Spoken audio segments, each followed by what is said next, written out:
Thai. Welcome to my channel. Today, I'll introduce you to one of Vietnam's most legendary kings. Let's take a look.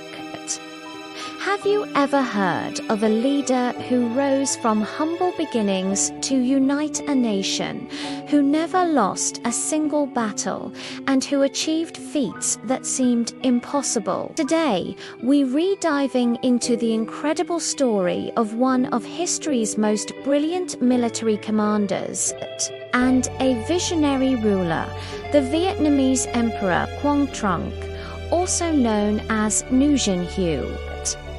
His life was a whirlwind of rebellion, lightning-fast campaigns, and groundbreaking reforms that forever changed the course of Vietnamese history. So grab a seat, because this is a tale of courage, strategy, and a legacy that echoes through the centuries. Our story begins in the mid-18th century, a time of turmoil in Vietnam. The country was effectively split in two. In the north, the Trinh lords held power in the name of the puppet La Emperors. In the south, the Nguyen lords ruled their own domain. For the common people, life was hard, filled with corruption, heavy taxes, and constant instability. But it was in this environment, in the village of Tay Son in modern-day Binh Dinh province, that three brothers Nguyen Nặc, Nguyen Lu, and our hero Nguyen Hue felt the pulse of the people suffering. They were of humble origins, but they possessed an unyielding spirit and a vision for a united, just Vietnam. In 1771, the three brothers, now known as the Tay Son brothers, raised the banner of rebellion. Their slogan, "Seize the wealth of the rich and distribute it to the poor," resonated deeply with the oppressed peasantry. Farmers, scholars, and local tribes flocked to their cause, and what started as a small uprising soon swelled into a formidable army. Nguyen Hue, the youngest and most militarily gifted of the brothers, quickly distinguished himself. He was charismatic, fearless, and a tactical genius. His leadership turned a peasant revolt into a disciplined and highly effective fighting force. The Tay Son first major target was the southern regime of the Nguyen lords. For years, they waged a relentless campaign. Nguyen Hue tactics were revolutionary. He emphasized speed, surprise, and decisive action, earning his army the reputation of moving as fast as the wind and as unseen as the forest. But one of his most legendary victories came in 1785 at the Rach Gam Zoe Mut River battle. The last surviving Nguyen prince, Nguyen Ans, had fled to Siam Madan de Thailand, returned with a massive Siamese fleet of over 300 warships and 50,000 soldiers, intending to crush the Tay Son once and for all. Nguyen Hue, heavily outnumbered, didn't panic. Instead, he laid a masterful trap. He lured the entire Siamese fleet into a narrow stretch of the Mekong River, where he had hidden his own ships and artillery along the banks. At his signal, his forces sprang the ambush. The narrow river became a death trap. The Siamese fleet was annihilated in a single day, with almost all their ships sunk and their army decimated. This spectacular victory not only secured the south for the Tay Son, but also sent shockwaves across Southeast Asia. It was a testament to Nguyen Hue's unparalleled military brilliance. With the south conquered, Nguyen Hue turned his gaze north to the Trin Lords. In 1786, under the pretext of restoring the rightful La Emperor, he launched a lightning campaign northward. His army covered hundreds of miles in a matter of weeks, shattering Trin defenses along the way. They captured the capital, Thang Long present-day Hana with shocking speed, ending centuries of Tran rule. The old emperor was restored, but he was now a figurehead under Tay Son influence. Nguyen Hue had effectively reunified Vietnam after more than 200 years of division. But peace was short-lived. The La Emperor, feeling threatened, made a fateful decision. He secretly appealed to the Qing dynasty of China for help. In late 1788, a massive Qing army, numbering over 200,000 soldiers, crossed the border into Vietnam, confident of a quick victory.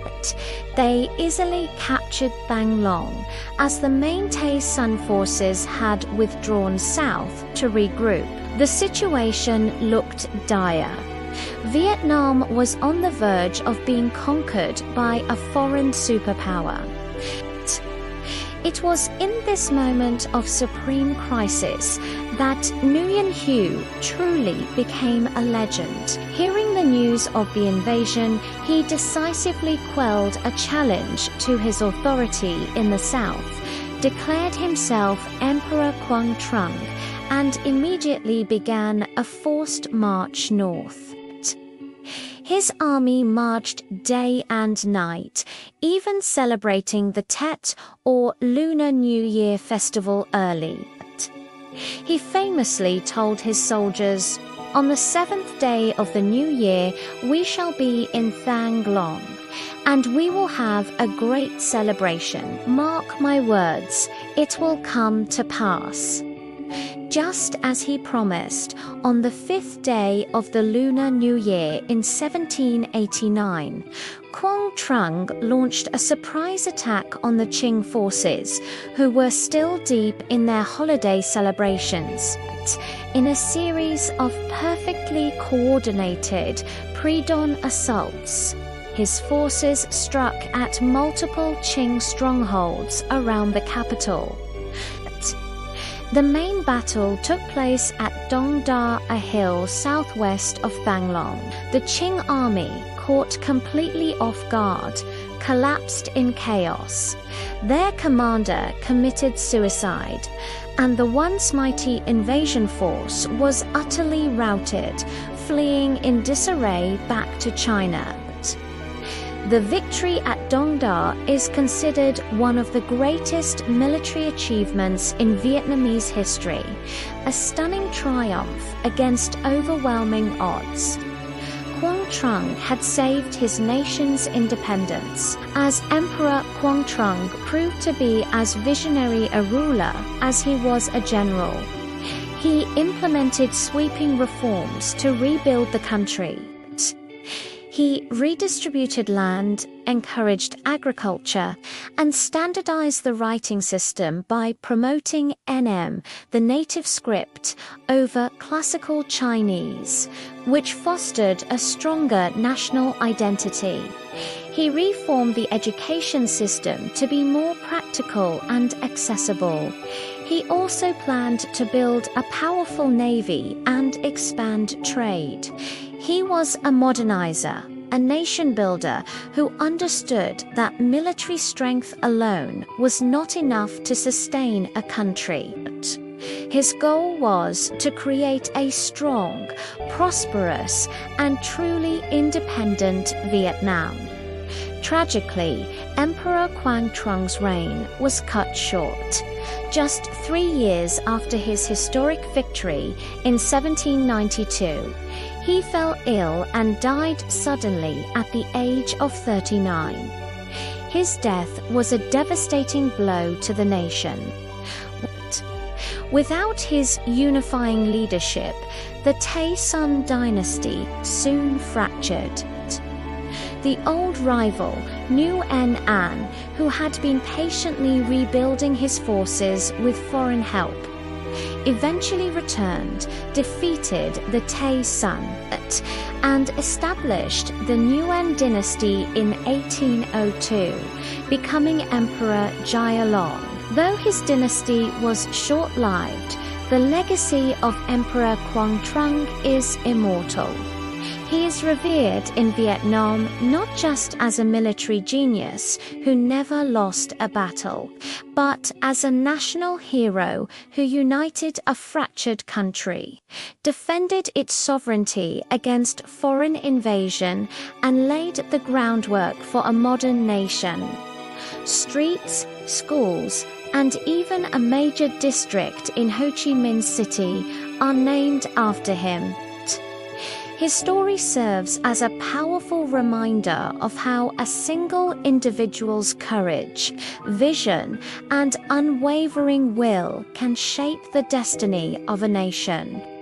Thank you so much for joining me on this journey into the life of the great Emperor Quang Trung.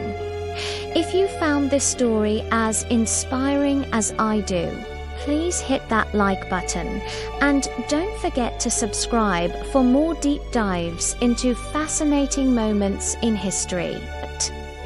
Let us know in the comments which historical figure you'd like to see us cover next. Until then, stay curious.